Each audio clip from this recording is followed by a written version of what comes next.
now, now this movie actually had a bunch of other behind the scenes problems, not just with filming, but also the post production of the movie was also a massive nightmare for director Simon West. Simon West actually had the film actually taken away from him during post production. So there was actually kind of some studio intervention during production. Paramount executives weren't really happy with the first edit, with the first edit that Simon West submitted. His first cut actually originally was a lot longer than that. It was like ran for an extra 40 minutes. So this movie had 40 minutes of footage chopped off. Now, the reason for that was due to Paramount Pictures thinking the first cut of this movie was too long for what they thought an action movie that teens would go see, teenagers would go see. So they thought it should be cut down and make it a little bit more shorter to allow for more daytime screens, which teenagers could go see the movie with their friends in the daytime on the weekends.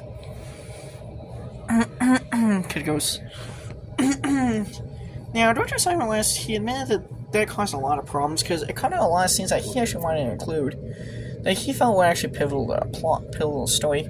Famously, Simon West actually infamously got kicked out of the film's editing bay to the point veteran film editor Simon Stuart Bayard was brought in to massively re-edit the whole movie, to massively pretty much re-edit the whole movie. Stuart Bayard did re-editing work on this in Mission Impossible 2 in exchange to get the job to direct Star Trek Nemesis, which by the way was a film is the lowest grossing film in the Star Trek franchise. Yeah, he got the job after he had impressed Paramount executives doing re-editing work on this.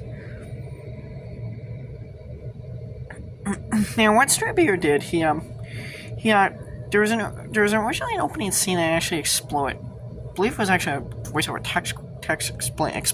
voiceover narration explaining the history of the alignment of the planets, but that was cut out. And it was just replaced with a kind of simple action sequence, intro action scene to kind of help kind of jazz up, make the film a little bit more flow a little bit more jazzy, more of a jazzed up pace. And a lot of the scenes were kind of want to increase the pacing to speed up to make it feel more fast paced. Because Paramount executives had concerns that early cut the film was too slow for an action movie. It was too slow paced for an action movie. So, it was that. Now, deleted scenes were eventually included on DVD. Now, there was talk for use of an extended cut of this movie being in existence, but the extended cut, no extended cut of this movie was ever put together.